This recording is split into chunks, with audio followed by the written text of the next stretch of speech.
छोटा मेरा खेत चकोना उमा शंकर जोशी जी द्वारा रचित कविता है। इस कविता में उन्होंने कवि कर्म की तुलना कृषि कर्म से की है, अर्थात कवि और किसान को एक जैसा बताया है।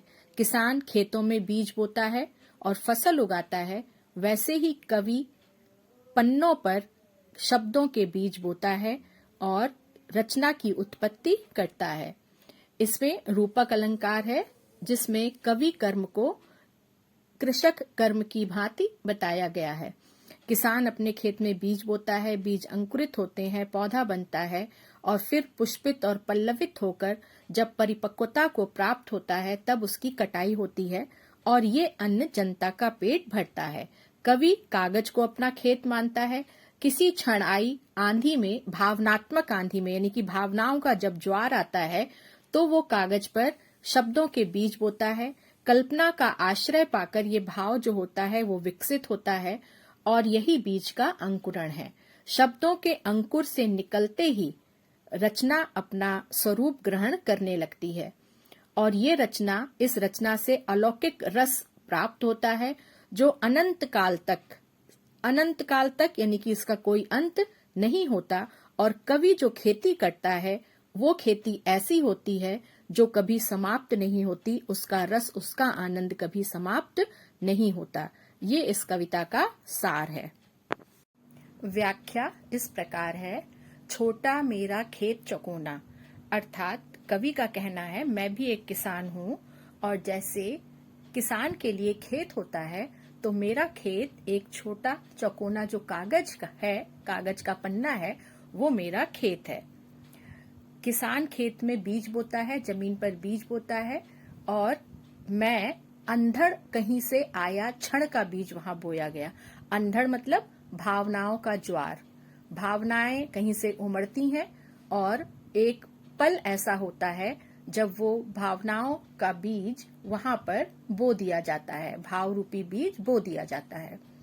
कल्पना के रसायनों को पी, जब खेती की जाती है तो खाद, पानी इत्यादि से उसको सींचा जाता है, विभिन्न प्रकार के रसायन डाले जाते हैं।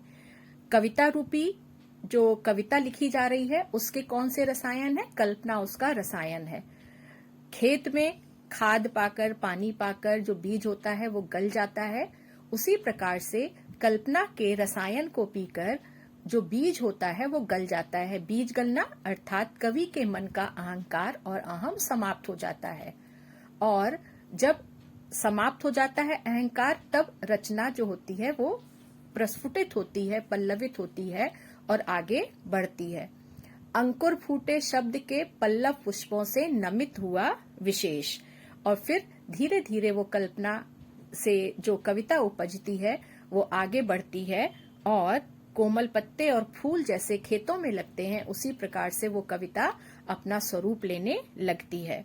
और स्वयं को नमित माने होता है झुका हुआ, अर्थात कवि उस कविता को, उस रचना को लोगों के लिए, जनमानस के लिए समर्पित कर देता है। झूमने लगे फल, खेत में जब फसल पककर तैयार हो जाती है तो वो फल यानी कि फसल झूमने लगती है। उसी प्रकार से कवि के हृदय का भाव कविता के रूप में यानी कविता रूपी फल के रूप में झूमने लगता है और रस अलौकिक यानी कि आनंद रूपी रस लोगों को प्रदान करता है। ऐसा लगता है जैसे आनंद की अमृत धाराएं फूटने लगी हों। रोपाई क्षण की, कटाई अनंतता की, अर्थात जो आरोपण किया जाता है, जो बीज बोया जाता है, वो क्षण भर का जो भाव आता है उस समय बोया जाता है, लेकिन उस कविता के रूप में उसकी फसल अनंत काल तक मिलती रहती है।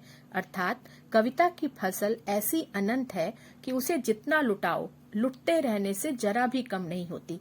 जितना लुटाओ वो खाली नहीं होती, युगों युगों तक लोगों को रस या आनंद प्रदान करती रहती है। सचमुच कवि के पास जो खेत है, रस का अक्षय पात्र, सदा का छोटा मेरा खेत चकोना, अर्थात कवि के पास कविता रूपी जो चौकोर खेत है वो उसका उस रस का अक्षय पात्र है, उस आनंद का अक्षय पात्र है जिसमें से कभी रस समाप्त नहीं होता, कभी आनंद समाप्त नहीं होता, अर्थात जो कविता होती है वो शाश्वत होती है, अजर और अमर होती है। कविता की भाषा संस्कृत निष्ठ खड़ी बोली है। शब्द रूपी अंकुर में और कल्पना रूपी रसायन में रूपक अलंकार है और रस में श्लेष अलंकार है।